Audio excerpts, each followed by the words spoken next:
Hey everybody, welcome back to Let's Play Katawa Shoujo Emi's Path Part 4. And today we spend some more time with Emi and Rin. Has anyone even stopped by to look at it? Are we the first ones? Obviously we're not the first to see it, of course. I mean, it's pretty big. You'd be hard-pressed not to see it. At the same time, I don't think anyone's actually talked to Rin about it. Anyone but us, that is. I feel compelled to say something. It looks pretty good. I'm still not happy with how it turned out. But I guess it'll do. She seems almost resigned to it. I'm not sure what she expected as a result, but I guess she didn't quite get there. We stand in front of the mural, taking it all in. I try my best to concentrate on the composition of the thing. It's actually fairly interesting. The colors swoop and blend together, dragging me along with them. There's a dreamlike quality to the whole thing that makes me almost feel sleepy. I try hunting out some of the colors Emi and I grabbed for her. Try as I might, I can't see any Prussian blue. Oh well. I'm sure it's in there somewhere. My feet start to hurt, but Rin doesn't seem inclined to move on. Emi speaks up. Hey Rin, have you eaten? Of course, she can't survive otherwise. What about in the past 5 hours? Maybe, but I'm hungry again, so maybe that means I'm wrong. Emi grins and claps her hands together. Good, come get some food with us. Rin nods in assent. Okay, but we should hurry before they notice I'm gone. Somehow, I don't think they'd care. Whoever they are. As we head back to the food stalls, I cast a longing eye over the fried food. No, I'd better not. I'm pretty sure Emi wouldn't let me anyway. We find a nice spot on the grass and sit down to eat our purchases. Well, my purchases anyway. Somehow I've wound up paying for all the food.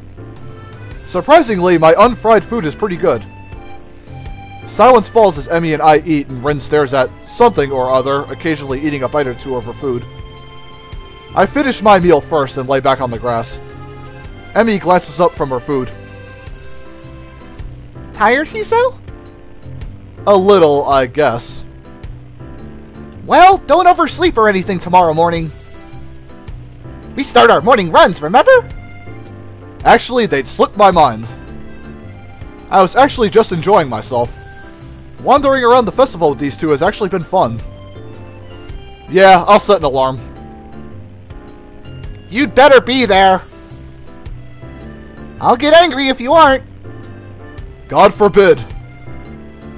I don't think God comes into it. Unless there's some kind of freak accident and your alarm clock shorts out. That might be a random act of God.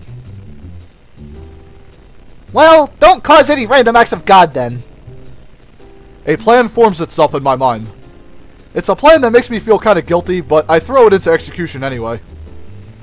Damn it, I've earned a little fried food. And anyway, I'm going to start running tomorrow, right? So the actual routine all starts then, not now. Ergo, the dietary portion starts tomorrow too. Ergo, I can have something unhealthy today. A sort of final farewell to all the stuff I used to eat with wild abandon before the hospital. Actually, I suppose I should head back to my room. I had some homework to do, and if I'm going to run in the morning, I should make it an early night. Those narrowed eyes again. You sure you're not just going to sneak up and buy some of that fried stuff over there? Nah, I'm too full to bother now. I pat my stomach for emphasis. Besides, you two have cleaned me out anyway. Emi giggles. It's a surprisingly pleasant sound. Another pang of guilt. She's got to know that I'm lying to her, doesn't she? Or is she just that trusting? I feel kind of like a monster. All part of my master plan, Hisao. Well, I guess I'll see you tomorrow morning then. Thanks for the food and for keeping us company. And here I thought she was doing me a favor. Rin nods in agreement. I won't say see you tomorrow because that would be like predicting the future, and I'm pretty sure I can't do that. Okay. Bye, you two. I feel oddly glad that I decided to leave my room today. Not a bad way to start my second week here, I suppose. Once I'm sure I'm out of Emmy's line of sight, I make a beeline for the food stands and buy some cake. Hell yeah! At least it's not fried, right? That's slightly better than what I was planning to do. I still feel a little bad about lying to Emmy, though. She really does seem concerned about my health. I'll make it up to her somehow. Better head back to my room. Hey, I do have work to do. My book waits for me, and I flop onto my bed and read through the fireworks display. Eventually, all the walking around, or more accurately, running around, catches up with me. I really am out of shape. Emmy dragging me out in the morning to run might just be a good thing after all. It's something to look forward to. And here we go, folks. We enter Act 2 of Emmy's path officially.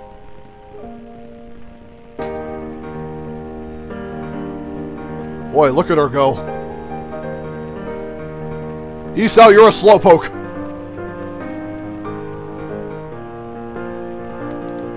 Well, can't blame the guy. He's got a bad heart condition.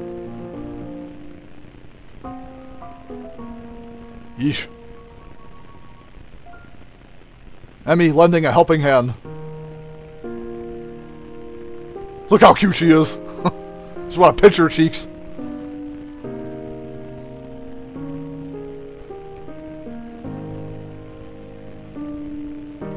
I really love these cutscenes. I wish there was more of them.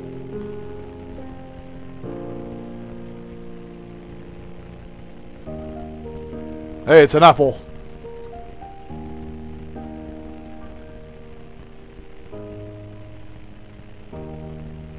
And officially we have entered Act 2, Form.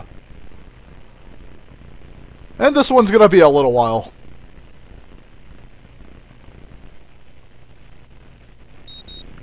My alarm's beeping shatters the early morning quiet, and I find myself wondering where to find the motivation to rise.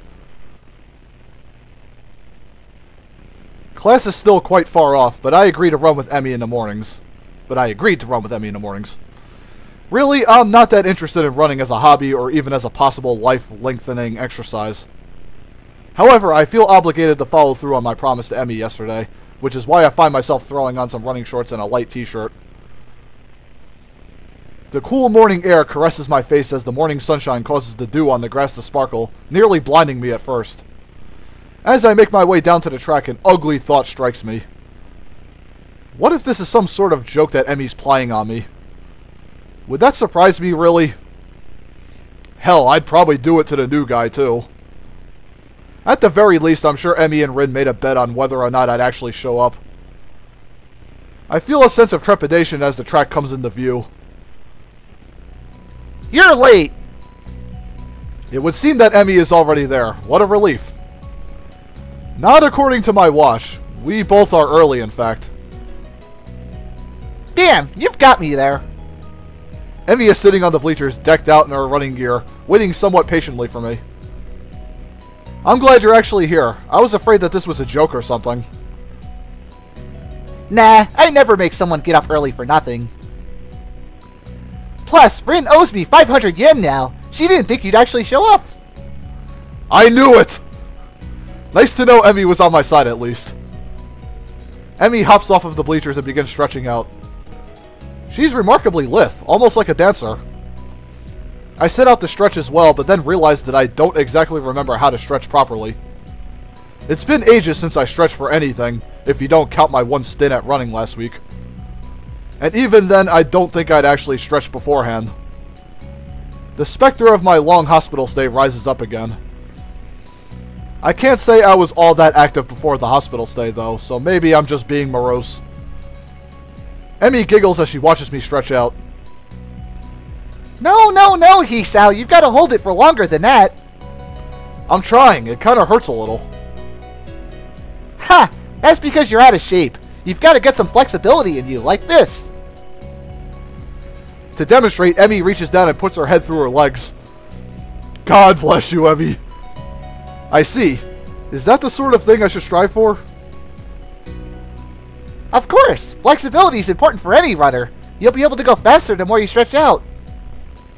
That makes no sense to me, but Emmy seems to believe it's true. With Emmy's help, I managed to stretch myself out properly. I can't help but notice that when she thinks about how to explain things to me, her mouth scrunches up in concentration. It's adorable. Not bad, Hisao. Come on, we better start running. We'll start off with just a mile, okay? That's 4 laps around the track. Got it? That sounds fine to me. This shouldn't be too hard, right? A hazy memory of running a mile for gym class surfaces in my mind. Yeah, it wasn't that bad. Emmy sets a pretty good pace, and I fall in behind her. Try to keep up, okay, Hisao? Roger.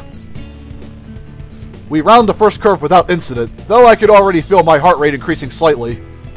By the second curve, I've started to breathe through my mouth. Emmy doesn't even seem to be breaking a sweat. As if to punctuate her superiority, she turns around and starts running backwards. Show off! Are you doing okay, Hisao? Never better. Oh, really? Maybe I should speed it up then. Oh, no. Wouldn't want you to overexert yourself. My heavy panting and wheezing makes the statement less convincing than I had hoped. Emmy simply smiles and turns around again. You're the boss, Hisao. We'll stay at this pace. I get the feeling that I'm being mocked. If I weren't in such terrible shape, I'd probably feel offended. By the third lap, my breath is coming in ragged gasps. I'm also awash in my own sweat. Gross. We round the curve to start our 4th lap, and Emmy looks back at me with a grin. Here we go! She takes off at blinding speed while I stubbornly stick to my slower pace. By the time I get to the first turn, she's already rounding the second. As I struggle across the backstretch, Emmy continues running and catches up to me. Come on, Hisao, you can do it! I'd answer her, but I'm too focused on getting air into my lungs and ignoring the burning in my leg muscles. Part of me wants to say something like, maybe you can, but I'm about to die here. But again, I doubt I could actually form words right now. Emmy keeps pace with me as I round the second turn and cross the finish line. Her sprint seems to have gotten her sweating. It's actually caused her shirt to turn slightly translucent. It seems she wears a black sports bra. I feel a vague stab of guilt for being the sort of guy who stares at a girl's chest, but my legs and chest are burning so badly I can't bring myself to care that much. Not bad for a first effort, Hisao. Kind of you to say so. Emmy seems to be, if not out of breath, at least breathing a little more heavily than she was before we started running. It must have been the sprint that did it. Hey, I've got to get a few sprints in. You should walk around the track to cool down. Then we can stretch out and we'll be all done, okay? Sounds great. My legs are on fire and my breathing is still heavy, but surprisingly my heart seems to be taking the strain well. Another triumph of medical science, I suppose. You should put your hands behind your head. It makes it easier to catch your breath. Surprisingly, she's right. I begin to stroll around the track, happy to feel my breath coming back to me. There's a blur as Emmy sprints by me.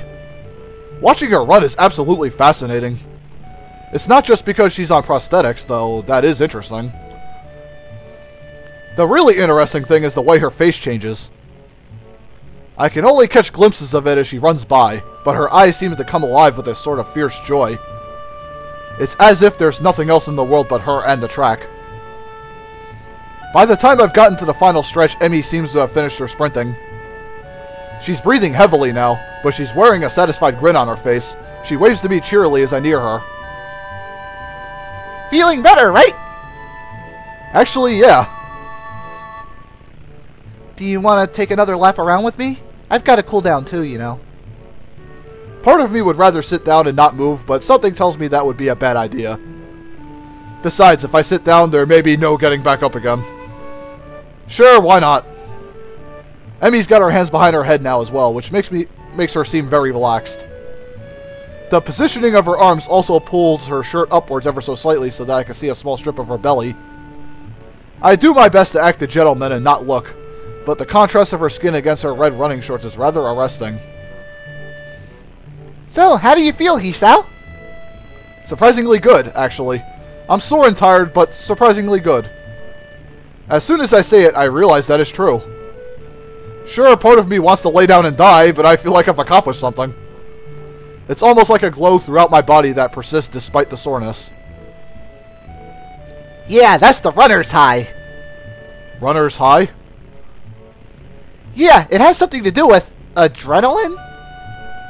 Emmy thinks for a moment as we walk, trying to remember. Then she shrugs and grins at me. I don't actually remember. It's a good feeling, though, isn't it?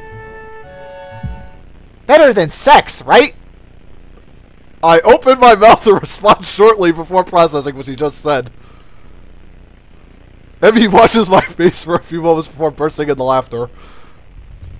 Sorry, I couldn't resist. You're just too easy. Why did I agree to run with you again? Emmy just laughs harder. She takes a hold of my forearm and tilts it, allowing her to get a better view of my watch. Her face changes the moment she sees the time. Oh no, we better get a move on, Hisao. Class is in an hour and I need to shower. I should probably do that as well. I need to see the nurse too. Maybe he'll write me a note for being late. Why do you need to see the nurse? Emmy points to her prosthetics as if that would explain everything.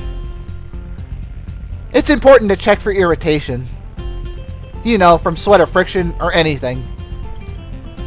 Normally I only go after practice, but if we're going to be doing these morning runs, then I guess I'll see him twice a day. Wait, so Emmy has only started doing these runs since I showed up? If it's more convenient for you to run with me at a later time... Don't be silly, I've been meaning to start running in the morning for a while now. But if I didn't have a partner to run with, I'd be less likely to keep up a routine. It's always harder to blow off a commitment if you're going to let someone else down, you know? So, you'll be my running partner for the mornings. We both need the exercise, so it all works out, don't you think? Yeah, perfect. Did it have to be me, though? Well, I guess I can't complain too much. Emmy's pretty fun to hang out with. And she's right, I do need the exercise. Doctor's orders, even. Emmy waves a quick goodbye to me. Right, I'm off. Come have lunch with us, okay? What? Lunch! You know, the meal? In the middle of the day? Come have it with us. Where?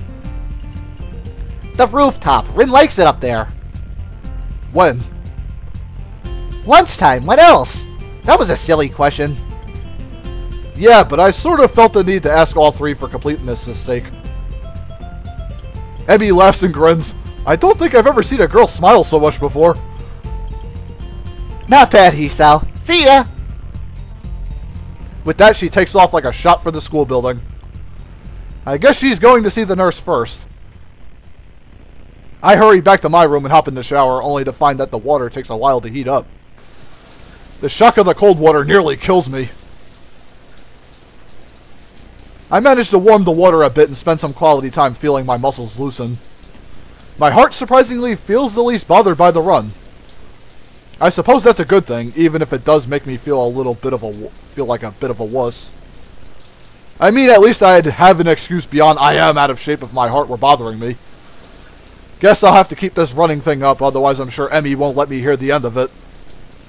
It's only after I get out and dry myself off that I realize that I've only 10 minutes left to put my clothes on and get to class.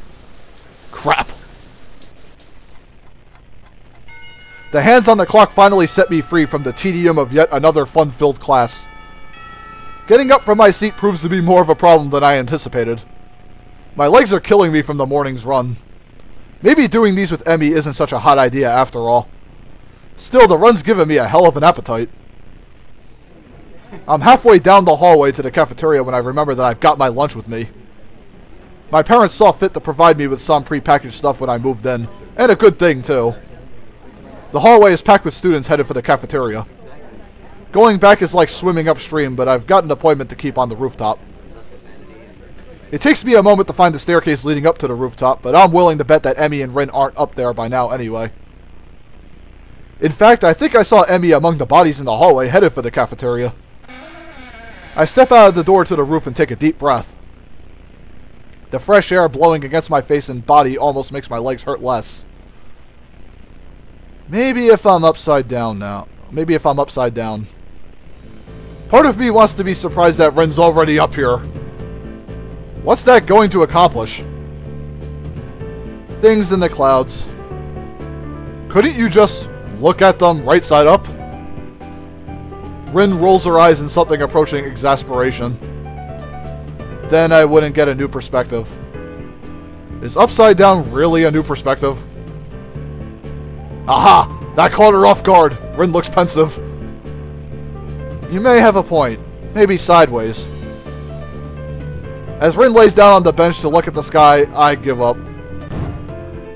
Fortunately, Emmy chooses that moment to burst through the door carrying 2 bags. She nearly takes the door off the hinges. Sorry it took me so long. There were a ton of people in line. She drops the first bag in front of Rin and takes a seat on the bench next to her. You buy Rin's lunch for her? Sometimes, yeah. I'd have Rin buy my lunch for me in return, but I'm not sure how she'd carry it. Plus, I'd never buy her lunch. If Rin's offended by Emmy's comment, she doesn't show it. Emmy sniffs. How ungrateful of you. I'm not sure whether the two are joking with one another or if I'm witnessing the beginnings of a cat fight. The two girls stare at one another for a few tense moments before breaking into smiles. Hey Emmy, do you think being upside down is a new perspective on things? Didn't I already have this conversation? Emmy looks thoughtful, apparently giving the question some thought. After a deep and profound pause, she speaks. I have no idea. Well, at least she's as lost as I am. Hey, Sal, you're coming to the track meet, right? The question comes out of the blue and catches me off guard. I don't know yet? Honestly, Sal, after I went through all the trouble of letting you run with me in the morning, you won't even show up at my track meet? Wasn't she the one that asked me to run with her? Actually, she didn't even give me a choice in the matter. Wait, no, I didn't say that. She beams at me as if I just agreed to give her $1 million. So you will come after all, that's great. I didn't say that either. I'll be going too, so I'll make sure he comes at me. Good idea, Rin. Maybe we can get some food or something after the meet's over? I feel like I've just been conned, but not by these two. More like by some outside force pushing me irrevocably toward my destiny. God, I couldn't say that word. Blech. Or maybe I shouldn't read books that feature conspiracy theories so heavily. Otherwise, I might wind up sounding like Kenji. Still, I suppose that I've got to show up now.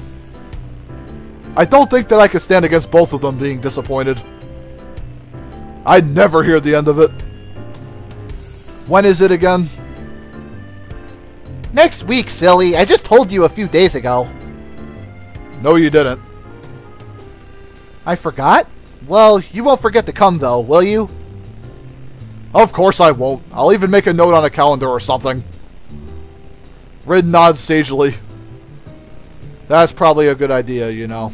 Unless time changes its course. It can do that? Rin gives a non-committal shrug. It hasn't yet, but you never know. This time it's Emmy who gives a shrug.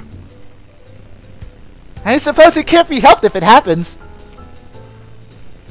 Not unless you're a time traveler or something. You don't actually think that could happen, do you? I don't think we do. Do we?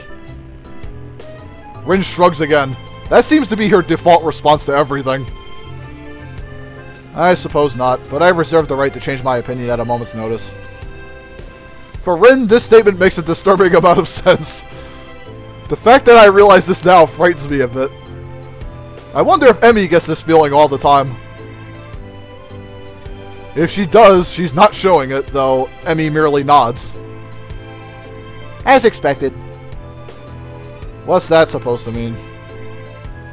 This time it's Emmy who shrugs. It's like she's using Rin's own weapons against her. Your response is the sort of thing I'd expect from you, that's all. Am I really that predictable? Emmy's smile seems to border on gloating. Nah, it's just that your unpredictability is pretty predictable. Well, that's alright then. I don't get the chance to see whether Rin's being serious or not as the bell rings. I didn't notice the lunch period slipping by at all. Hanging out with these two was far too interesting. Emmy jumps up, a look of panic on her face.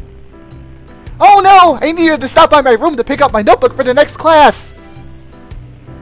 Don't you wish you had a time machine now? Rin seems rather smug as she delivers this line, like she just won an argument. Emmy ignores Rin's comment. Sorry, Hisao, but could you make sure our garbage gets thrown away? I usually clean it up myself, but I've got to run. Sure, no problem. Emmy darts away with an urgency I'm starting to expect from her. I don't bother asking Rin why she couldn't help. She already seems to be preoccupied with something else entirely as she wanders off. She's probably used to Emmy taking care of cleanup, and for some reason I doubt Emmy's ever raised the issue with her. Cleaning up from lunch doesn't take long, so I have plenty of time to toss our garbage to get to class. Misha greets me with a wave and a devious grin as I walk through the door. Didn't see you in the cafeteria, He-chan. Yeah, I decided it was too crowded there. Misha's grin gets even wider. Oh, really? Are you sure you weren't participating in an illicit rendezvous? What? What are you talking about?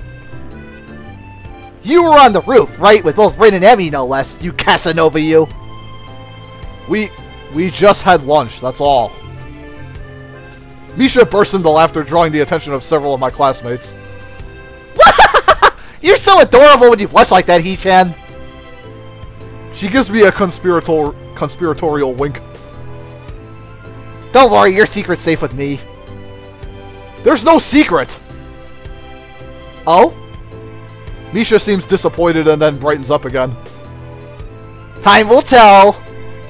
I don't know what the hell she's talking about, but blessedly our teacher comes in and the class starts. Another day of class has finally dragged itself to a close. Unexpectedly, I managed to stay awake for the whole day. I'm pretty sure that counts as a miracle. My legs seem unwilling to stand up for a moment. I guess the run took a lot out of me. I head down the hallway and make my way to my room. I sit down and half-heartedly chip away at my homework for a while, feeling like a vulture picking at a particularly unsavory carcass. It knows this is what it eats, but it's not sure that it shouldn't be ordering takeout instead. I don't think I could take this, but it's important to get my work done. Now, let's see. What was I supposed to be looking over again? I know it's a losing battle, but I fight it anyway. Halfway through my math homework, I put my pencil down. This isn't working. I need a distraction. Alrighty, folks, gonna cut it off here. We're approaching the 30-minute mark. We'll find out what happens next time on Katawa Shoujo Emmy's Path Part 5. Stay tuned for it. See you all later, peoples.